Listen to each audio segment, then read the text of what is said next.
I have an art tip and a giveaway for you guys today.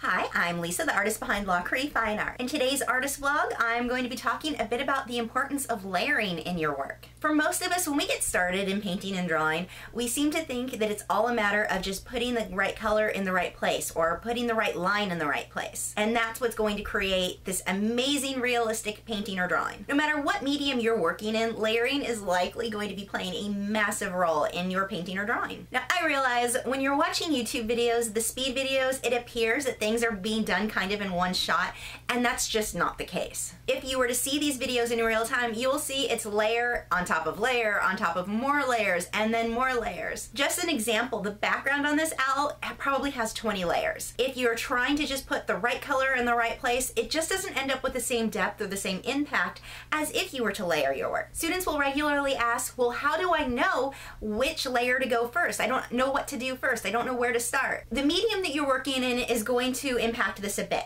But in general, the way that I look at it is whatever is farthest in the back, I start there and work my way forward. Now with graphite and colored pencil, you can really work in any order on any area that you want because you don't have a dry time, and just the way that you blend and layer, it's not quite the same as for painting.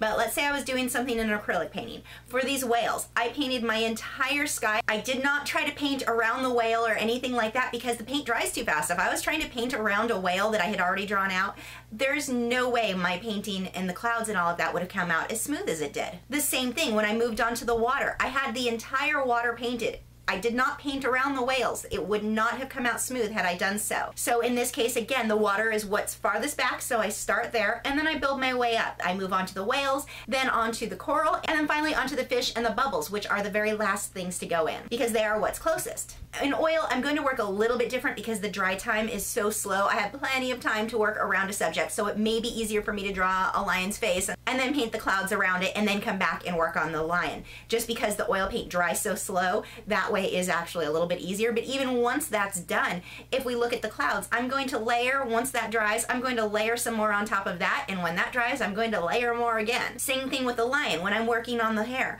I'm going to do layer on top of layer, let it dry, do a glaze, and a glaze is basically just tinting the color of my previous layers. And just lots and lots of layers are involved. If I were to try to get this whole lion done while everything's wet, all in one shot, just putting the right color in the right spot everywhere, it's going to be a mess. It is not going to look realistic at all. This giraffe painting was another example. The underpainting is done in acrylic. Had I decided that because the butterflies were the thing I was most looking forward to painting, that I wanted to paint them first, and then tried to paint the giraffe and the sky around it, this would have been an absolute disaster. You would have had brush strokes everywhere where brush strokes shouldn't have been. It would have been a mess. If I was working impressionistically, then it's fine. But in this case, where I'm working in realism, it just would not have looked good. So here, I started with my sky. I got my entire sky painted, and then I drew in the giraffe, painted him in. Once he was done, then I could move on to the butterflies. Painting in the right order is just going to help you to keep things nice and clean, and it is also something that is going to take a little bit of time to get used to because you've got to train your brain to look at things backwards. Most people are going to look at whatever's up front. The flowers are the main subject in this painting, so I'm going to start with the flowers. Usually that's going to be the last thing you paint. More often than not, you're going to start with your background and then work your way forward. And even then, once you start on those flowers, it may be 20 layers to get them to look how you want in the end.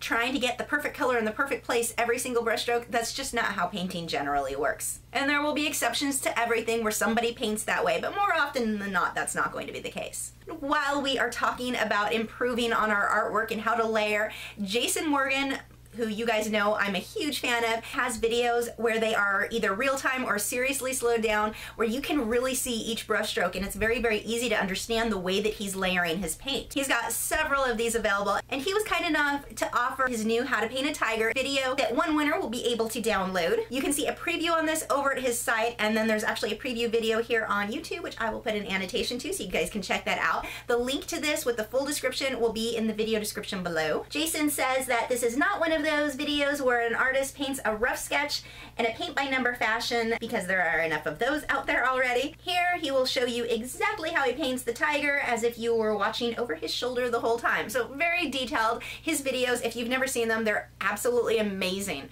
But definitely head over, check those out. If you want this video and you don't want to wait for the giveaway, you can purchase these yourself. It is $55 on his website. And don't forget to check out the videos that he has here on YouTube as well. But these videos are just such a great example of the layering process and how to mix the colors and how to glaze. It just covers everything. So very, very cool. And thank you, Jason, so much for offering this as a giveaway for us.